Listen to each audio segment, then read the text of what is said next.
it's Cameron with the Atlas Strength Shop, and today we are going to go over the cool down routine that we have all of our Strength Shop athletes as well as our one-on-one training athletes do after every workout. The first and second part of this installment, we focused on the mobility and the warm-up. This is that third piece of the puzzle to make sure you recover well, get your heart rate down before you walk out of the gym. So let's get started. All right, so some of this is going to look very familiar and some of it not so much, but we start with the squat routine from Ido Portal that we went over in our mobility. So you start by dropping into a deep squat, getting your elbows on the inside of your knees, palms together, and just driving those hips apart. This should be a lot easier than it was during the mobility routine because this is post-workout. You should already be very loose. We're just kind of doubling down on these movement patterns so that we can have nice, healthy hips. Hand on the inside of the knee. Just try to drive those hips apart.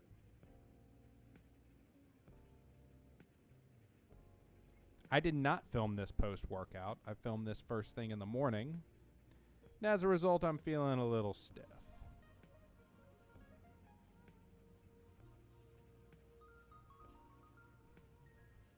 Take the knee, put it in front of the opposite toe.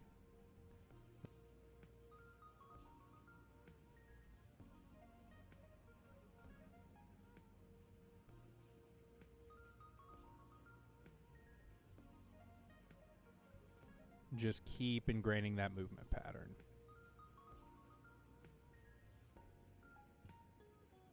I decided to skip the Cossacks this go around. I just wasn't really feeling them this morning.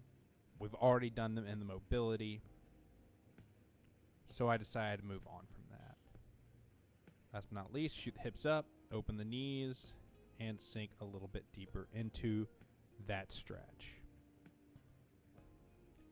Now we move on to our 90-90s. The key to this, if you remember, is to make a whole bunch of right angles. Right angles in your hips, right angles in your knees, right angles in your ankles. Try to get your torso at a 90-degree angle to the floor. Right angles everywhere. You're going to feel this stretch all along that front leg. The leg that's currently in the back. That's where you're feeling that stretch.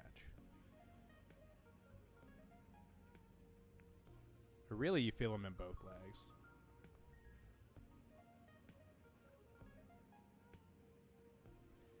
And now we move on to our kettlebell dorsiflexion stretch. I really can't reiterate just how awesome this stretch is. You just grab a heavy kettlebell, put it on your knee, and let the weight do the work of stretching you out.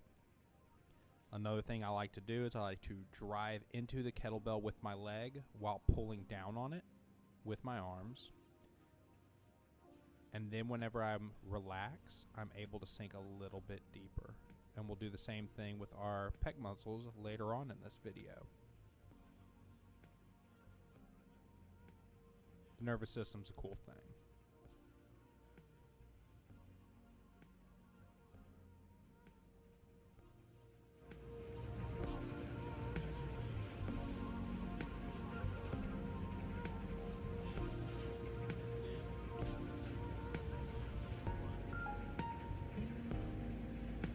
On to an overhead tricep stretch.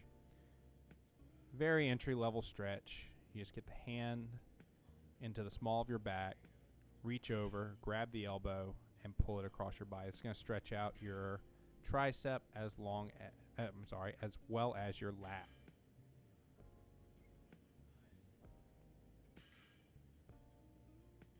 If you're wondering why I look so miserable, it's because I hadn't had a single ounce of coffee.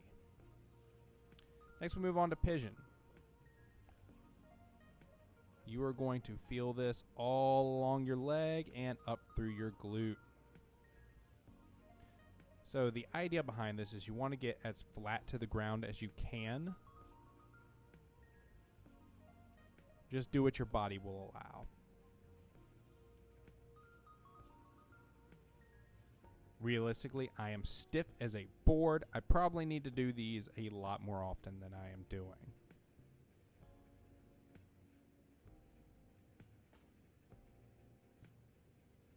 Just relax into it.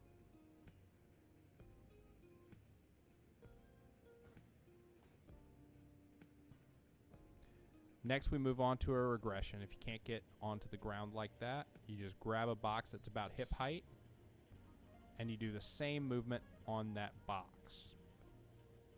This should allow you to get a little bit flatter. If you can, lean over a little bit, really get into that stretch.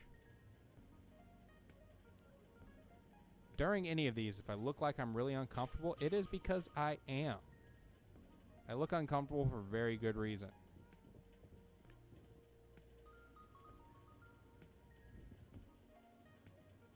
If your stretch isn't a little uncomfortable, you need to find a deeper stretch. But for most people, these are going to be good to go. Next, we move on to what is called a couch stretch. You can do this against a wall, or you can do this on a bench. You just drop into what is essentially looks like the bottom of a Bulgarian split squat position. So imagine if you failed your Bulgarian split squat and you just got stuck there. That's what you're trying to emulate. And push up on the knee. Try to get your torso as upright as possible. You're going to feel this all down your thigh. And depending on how tight you are, you're going to feel this in your hips and maybe even your lower abdominal area as well. It's very awkward switching sides.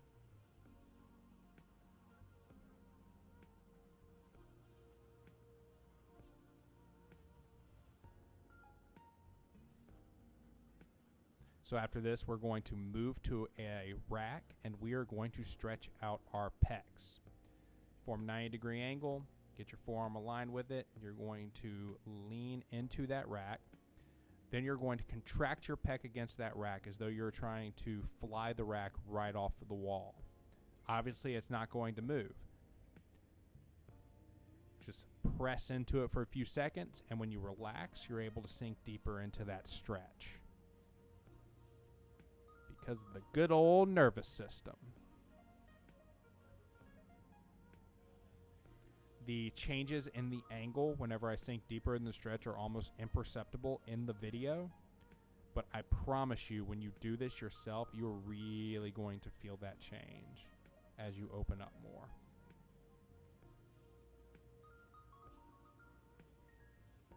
After this, we go and we get back on the floor for some good upward and downward dog.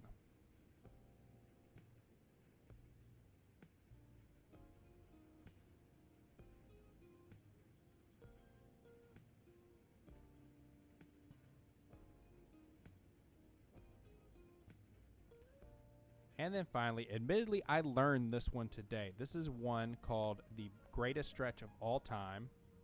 You see me kind of struggling with it a little bit.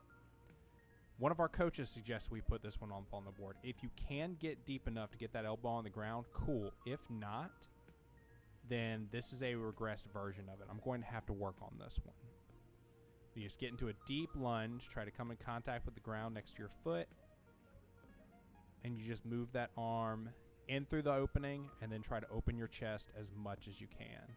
I literally felt this everywhere, hence why it is called the greatest stretch of all time.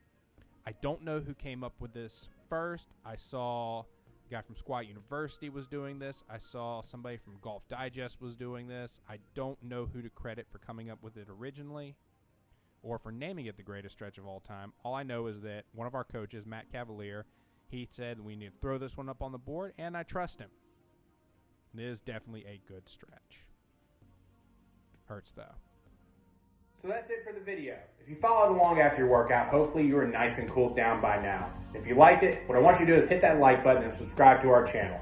It helps us grow and it helps make sure you know whenever we drop a new video. Also would really appreciate it if you screenshotted this, shared it to your Instagram or your TikTok. If you tag us, I'm going to send you a promo code that's good for 10% off any of our apparel. Last but not least, if you were in the Baton Rouge area, we would love to meet you so that we can help our community grow. Shoot me a DM on Instagram. We'll set a time for you to come and check us out. And yeah, we'd love to have you. We'd love to help you get stronger. If you're not in the Baton Rouge area, you still want to support us, best thing to do is go check out the website. We sell a lot of programming on there as well as apparel. I really like our apparel. Hopefully you do too. So that's it for the video. Till next time, keep your inner Titan.